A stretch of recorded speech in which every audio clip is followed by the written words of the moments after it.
Godt. Du har stikket med. Okay. Ja, det er din outfit. Så.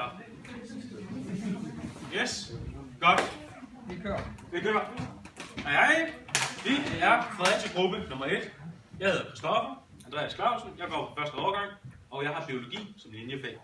Yes, og jeg hedder Marco, og jeg er også på første årgang, og jeg har matematik som linjefag. Og jeg hedder Jonas, og jeg er også sjovt nok første årgang, men jeg har også matematik som linjefag. Og vores mentorskole, det er Ertsø Centralskole, hvor årgangene 7. og 9. klasse kun går. Og det giver det her meget mere voksne og modne miljø. Og vi har så observeret på 7. C og 9. B. Og vores mentorlærer i det her, han hedder så Rasmus. Yes, og når vi kommer ud på skolen, så det første vi gør, det er selvfølgelig at gå ind på lærerværelset. Og her der bliver vi altid mødt af en smilende lærer, Rasmus, der kommer os i møde. Og det første han siger, det er altid: hej, ja, I kan jo bare lige gå til kaffemaskinen lige og tage noget kaffe, eller chokomælk, eller kakao eller et eller andet. Den har det hele, og det er gratis. Så den er altså med, at vi bevæger os derover først, og vi har vores egen kop derude snart. Så vi finder det, vi skal have, og så placerer vi til sofaen inde på lærerværelset. Og på lærerværelset, så sætter Rasmus sig altid med os over den første halve time, fordi den første halve time, der har eleverne lektiehjælp, så der sidder de selv nede i klassen og kan arbejde med det, de skal lave senere på dagen. Så her den første halve time, der sidder vi med vores mentorlærer ligesom og gennemgår, hvad der skal ske på den her dag, og hvad vi skal fokusere på vores observation. Ja. Og det vi så kom ud til, det var simpelthen helt forfærdeligt. Det var en kedelig dansk time. Det var sådan, at alle eleverne, de havde fået hjemmefra, at de skulle læse den her tekst, der hed Vædderen. Og så var det Rasmus, det er så ikke Rasmus, det er Jonas. Men i hvert fald Rasmus, han begyndte at gennemgå den her tekst, og han gennemgik det sætning for sætning, punktum for punktum, ord for ord. Yes. Og fordelen ved, at det selvfølgelig er læreren, der kører det her igennem, det er, at han selv kan sætte fokuset, altså hvad er det, der er vigtigt, eleverne får med hjem. Og det kører egentlig meget godt den første halve time, hvor der er en del af eleverne, der byder ind, og mange er aktive. Men efterhånden som timen den skrider fremad, så er der flere og flere, der ligesom falder hen og ikke får helt udbyttet af timen, føler vi. Ja, for eksempel så mig og Marco, vi sad og tog os selv i, og så kiggede på en af elevernes iPad, hvor det var, han sad og spillede sådan en eller anden motocross BMX-agtigt spil på den, fordi han ikke kunne koncentrere sig. Men det er jo klart, at hvis vi ikke kan sidde og koncentrere os halvanden time, så kan eleverne ikke.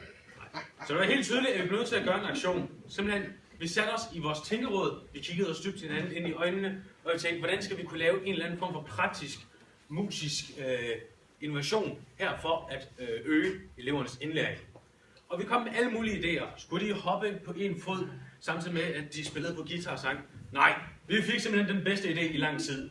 Det var sådan, at vi valgte at inddrage noget, som allerede var kendt fra dansk-temaet. Vi inddrog simpelthen dramafeltet.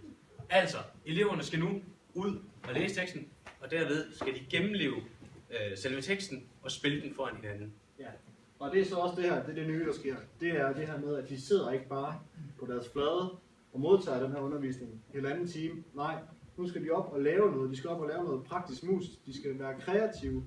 De skal vælge nogle ting ud på den her tekst, som de gerne vil videreføre til os andre igennem drama. Yes, og vores sektion, så har vi så sådan spurgt os selv lidt, okay, hvad er specielt godt ved det, vi vil gøre her? Og der tænker vi, at når de skal ligesom udføre det selv, så er det mange gange, så husker man bedre en historie ved, at man har lavet noget kropsligt, så sætter man ligesom et billede på. Så det kunne være en af fordelene, og det andet er selvfølgelig, at det øger deres kreativitet. De får nogle friere rammer, og de får noget mulighed for at sætte noget humor ind i det også. Og så er det selvfølgelig også vigtigt at vide, hvad det er, de bliver bedømt på. Det, de ikke nødvendigvis ikke blev bedømt på, det var, hvor godt de havde læst teksten. Nej, det var sådan noget som, er de tydelige, når de taler foran andre mennesker? Er det sådan, at de kan gengive selve historien som et skuespil? Har de forstået det? Og kan de arbejde sammen om at finde en fælles løsning? Kan de indgå i et samarbejde? Ja, og den her inddeling af elever, det skal ikke være den der klassiske med, at dem, der har analyseret det meget hjemmefra, de kommer i en gruppe, og så dem, der ikke har gjort det, de kommer så i en anden gruppe. Nej, det skal være sådan noget tilfældigt noget, sådan så man ikke kommer til at arbejde sammen med nogen, som man nødvendigvis tænker, man vil komme til at arbejde sammen med. Det kan være sådan noget, man inddeler dem efter.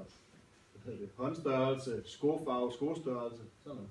Yes, og når vi så har fået inddelt eleverne i de her grupper, altså 4 stykker, så vil vi gerne have dem ud af klassen.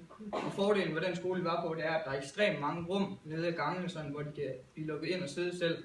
Og fordelen ved det, det er jo, at ligesom, når de skal lave det her skuespil, så skaber det et mere trygt rum, hvor de elever, der måske ikke vil sige så meget i en klasse, de får lov til at sige noget mere i et lille rum.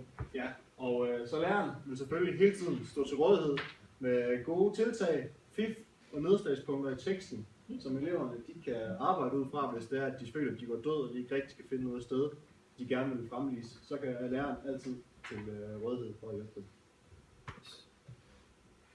Og det her det er så et eksempel på, hvordan det kunne se ud. En dreng Ravn, som ikke bor med sine egne forældre, fordi hans egne forældre de er problemer med misbrug. Og han får overhovedet ikke noget opmærksomhed ved den familie, han bor i. Og den måde, han så prøver at få opmærksomhed på, det er blandt andet ved, at han står og kaster ting i hovedet på en leder. Ja. Og hvordan synes vi så selv det gik? Jamen, vi synes jo, det her eksempel, vi så, det var super godt, fordi det kommer ind i den vigtige del af historien, det her med, at han mangler den her opmærksomhed.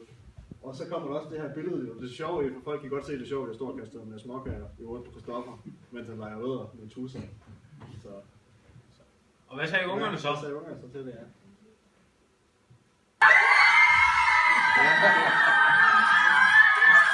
Det er en meget lille klasse.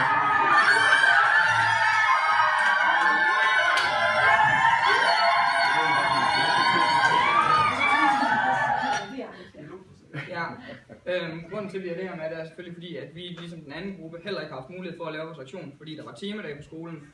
Men hvis vi ligesom skal evaluere vores eget projekt her, så synes vi, at det har været super spændende at arbejde med. Og vi synes, at vores aktion den vil give den her mulighed for at få noget humor med ind i, som vi også selv har forsøgt lidt. Og det synes vi er ekstremt vigtigt i den praktiske musiske del. Så i sidste ende, der tror jeg, at vi alle sammen har fået noget ud af det. Altså, ungerne fik noget yderligere indlæring omkring deres tekst og sådan noget. Og jeg fik så en kaffemaskine, som står nedenunder. Han sagde, at vi bare skulle tage. Ja. Så er det gratis. Yep.